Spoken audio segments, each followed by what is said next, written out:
Sampling makes the act of remixing possible. In order for remix to take effect, pre-existing material must be sampled in part or in whole. While sampling today may be associated with multimedia activities, in the 1980s it was primarily linked to music. And prior to the development of remix in music, sampling was an important element in early recording technology. To clarify, the cultural and historical relationship of sampling and remix, what follows will demonstrate that sampling has roots in mechanical reproduction, initially explored in visual culture with photography. The most basic definition of a sample is cutting, or physically taking a piece from a bigger whole. The American Heritage Dictionary of the English Language defines sampling as the act, process, or technique of selecting an appropriate sample, a small portion, piece, or segment selected as a sample. This general definition defaults cutting, not copying. While mechanical printing has been possible for many centuries, it was not until the 19th century when mechanical copying became possible at an affordable price. In this regard, the lithograph became quite popular in the 1830s. Once the idea of sampling entered the material world via mechanical copying, a major shift in culture began to take place, and this started in the 19th century with photography, the first technology that was fully invested in sampling from the world by copying and not cutting.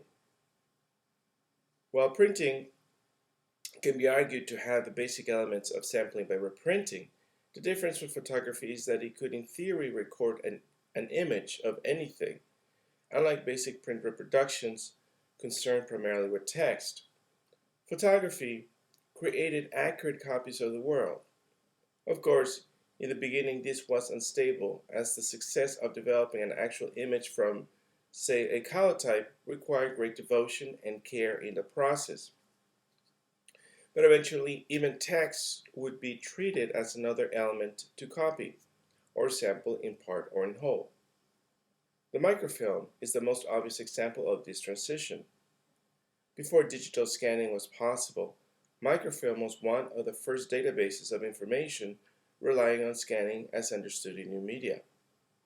In photography, a tendency that is vital to remix today was manifested as a mass phenomenon, which is the acknowledgement of the user to complete the work or do the actual labor. To fully grasp the importance of sampling, however, we must now entertain it in music. Sampling in music usually takes effect in terms of copying in material form, not by capturing from the real world, but from a pre-existing recording. Sampling, as it became popular in the 80s with DJ producers of hip-hop, is a meta-activity that follows early forms of recording from the 19th century.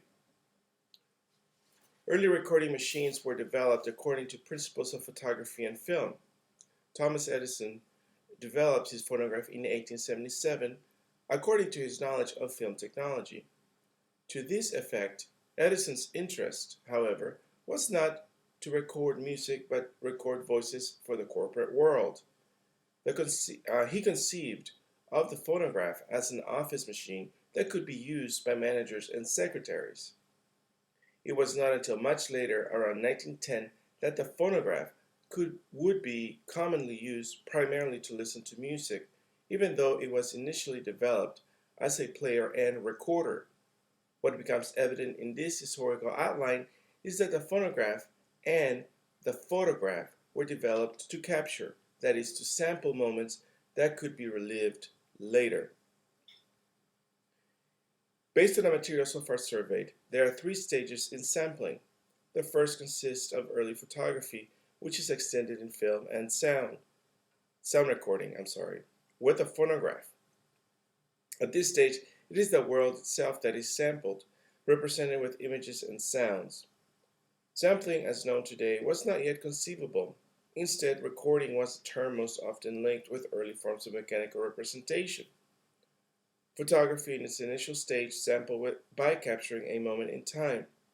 And one of the first recording images with this approach is viewed from the window Accra, circa 1826, by Joseph Niepce, a heliograph which took several hours to achieve.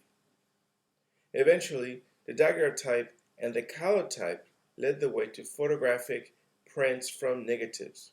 Then, film pushed the creative possibilities of photography with sequential juxtaposition of images that gave a sense of actual motion.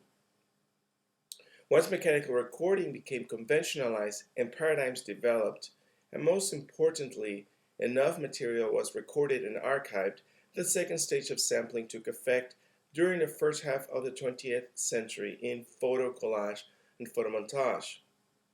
Such forms relied mainly in cutting and pasting.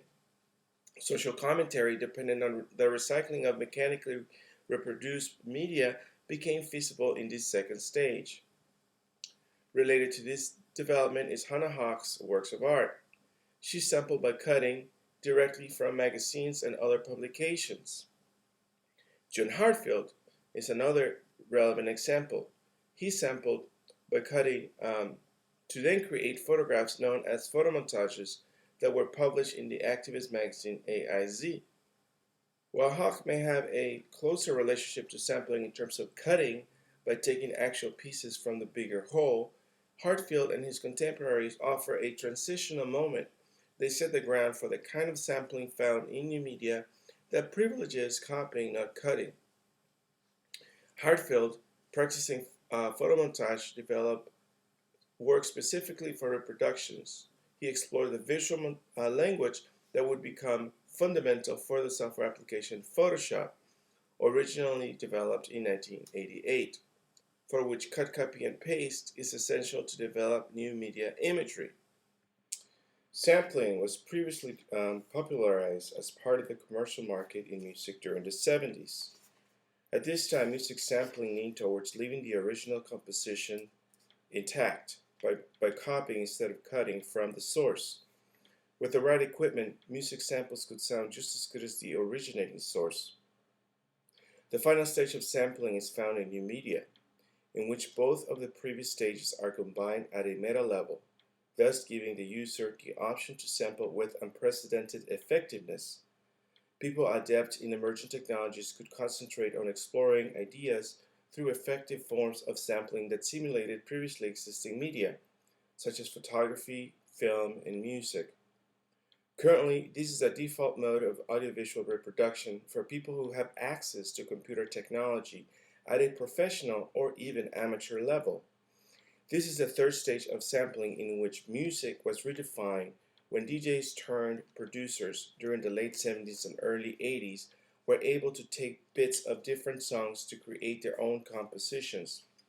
This tendency is part of remix culture.